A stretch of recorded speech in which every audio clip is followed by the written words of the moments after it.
might need a shoulder to cry on right about now, it's time to talk about Shoulders of Giants, an action roguelike where you play as both a robot and a frog simultaneously. In the Shoulders of Giants cinematic universe, the 𝐥𝐸𝐤𝐞 for short, evil is afoot and trying to destroy the universe, and your job is to restore a galaxy in chaos. Pretty straightforward hero stuff here. Your robot has some rockin' sockin' sword abilities, while your amphibian companion has an arsenal of fire-powered weapons. Your team of misfit companions include a baboon, an owl, a chameleon, and a panda, all decked out in the finest futuristic attire. Think Star Fox vibes, but with the charm sucked out of it. Unlike 𝐜𝐴𝐤 and Slippy, you won't get distinct vocal tones or text scrolling noises. What you'll get instead is dead air and the most subtle computer sounds when one of their dialogue boxes pop up.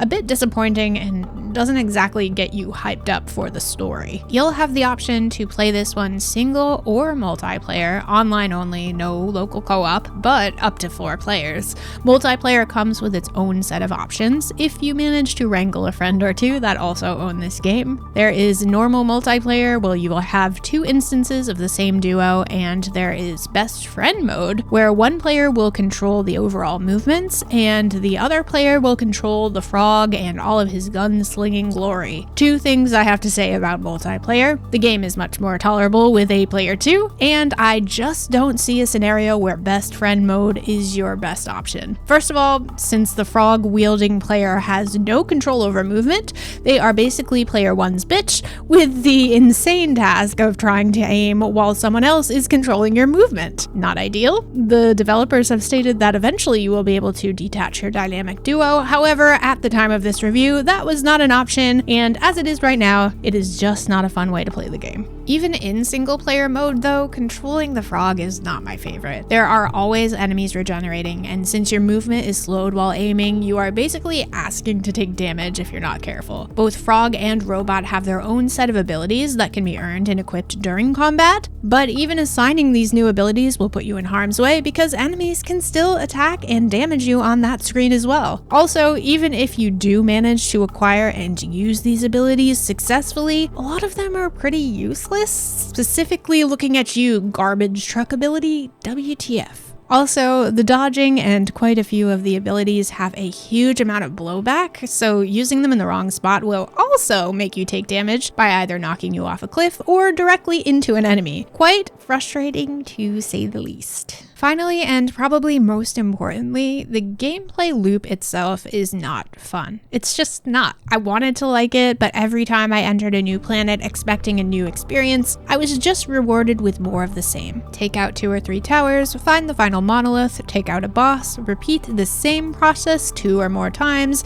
and return to the hub world with my spoils. These rewards included everything from new weapons to new cores to assign to my robot, basically your loadout abilities, and heat, which must be collected and earned in order to progress the game. The problem here is this is a roguelike, and each failure will not only lose you the planet, but will lose you heat, moving you further and further away from your goal.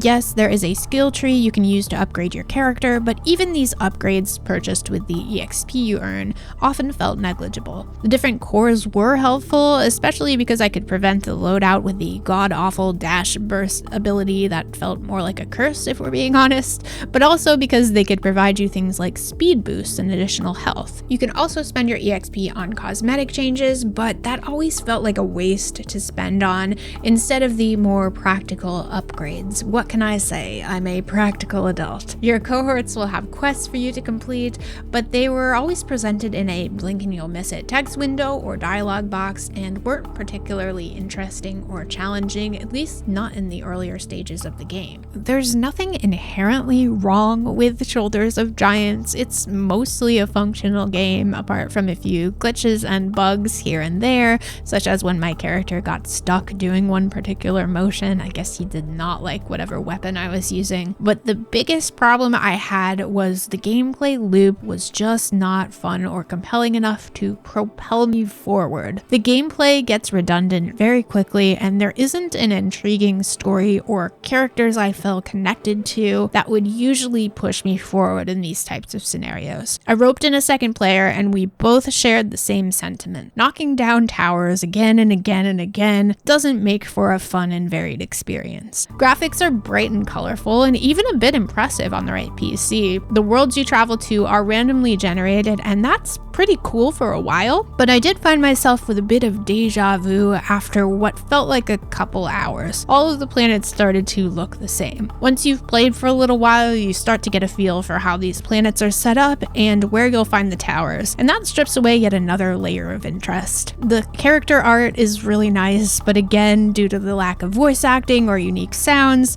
they just felt a bit soulless and skippable. Music sounds a bit underwhelming as well, though inoffensive. The soundtrack just sounds a bit like a rejected Spyro the Dragon soundtrack. Not a complete miss, but nothing I would boot up and play outside of gameplay.